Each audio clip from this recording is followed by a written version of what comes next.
Hello again, and welcome to The Imperfect Drummer. Today's video, I wanted to cover the topic of volume, controlling your volume without losing tone. Many times I've played in small venues, churches, especially when they don't have a drum cage or they don't have electronic drums, and I walk in and I've got to control my volume without really making the drum set sound terrible. One of the ways you can do that is with the drum heads. If you're in control of the drum set, if it's your kit, I tend to favor a thinner head. I've got Emperors on the top, Remo Emperors, and Ambassadors on the bottom.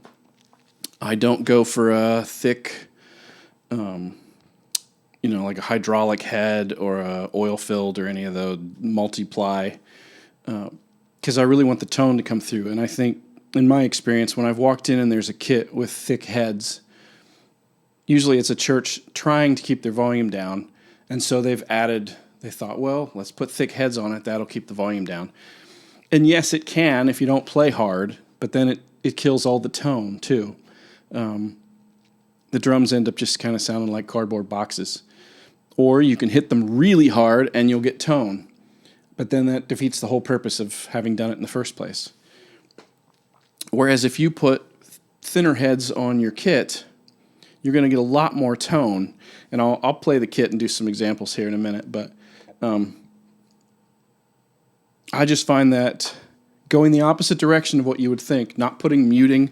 I don't have any gels on these, any moon gels. I've got a little bit of gaff tape on the two floor toms just to keep down the long. They tend to resonate for a long period of time, and it just helps cut down on it a little bit. But otherwise, I don't have any baffling, and the heads are fairly thin, like I said, and it just lets the drums sing. And you'll hear in a minute when I play with hot rod style sticks or brushes or some of the different the African fans that I've got, you're going to hear the drums still sing, and you don't sacrifice any tone.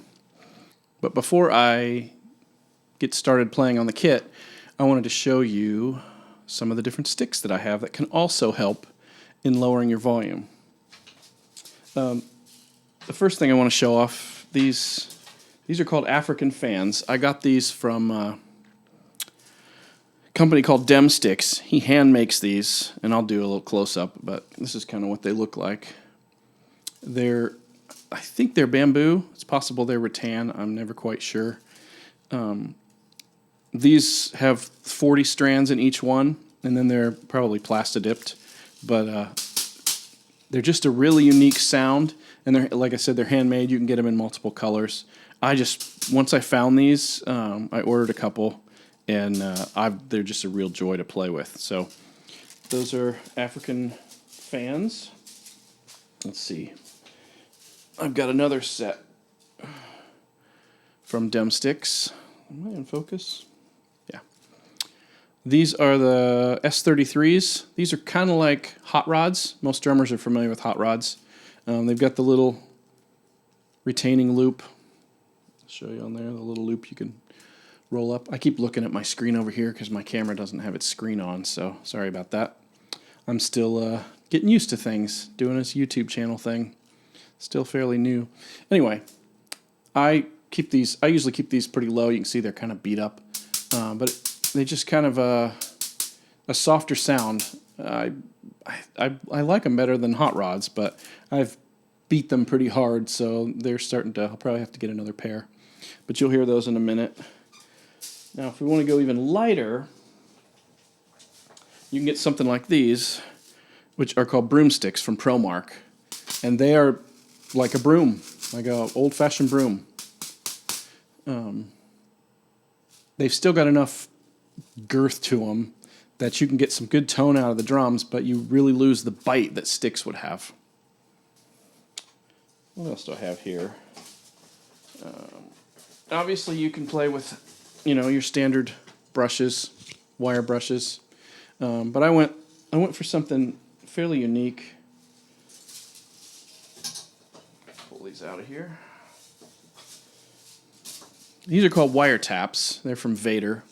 They're a little gimmicky in that they're short, So they're definitely stubby compared to a real stick. I wish they were a couple inches longer. But they're great for when you need brushes and then you want a little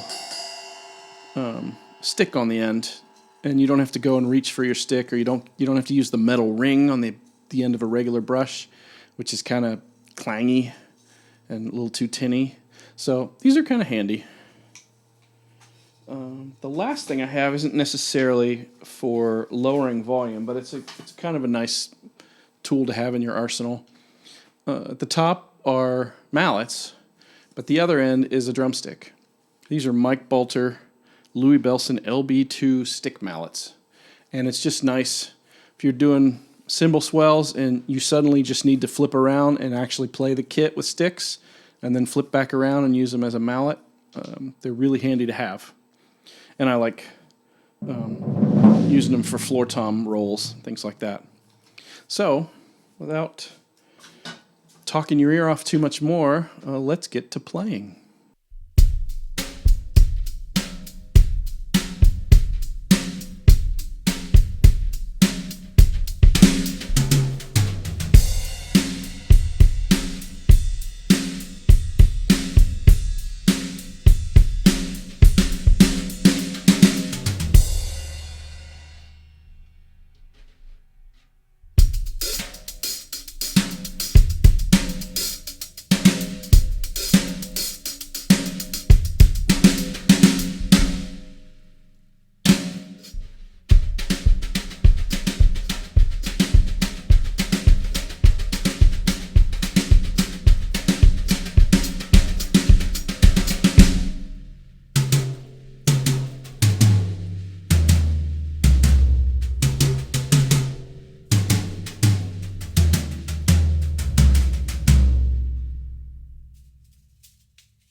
So there you have it. Went through a bunch of my sticks. I just like having lots of textures and lots of interesting things in my arsenal. It's fun to pull out something people have never seen or heard, or seldom seen. Yeah, it's just really fun, and it's good to have all kinds of different volume levels so you can handle whatever is thrown at you. And as I said, if you can control what heads are on the kit, I would suggest if you need to play in a low volume scenario, unless you really like a dead sounding kit, which some drummers really love a dead sound.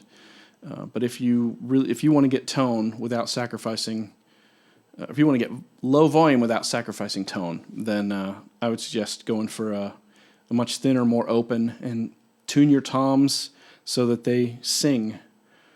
I think you'll be really pleased with it. Anyway, that's all I have for today. Thanks for watching.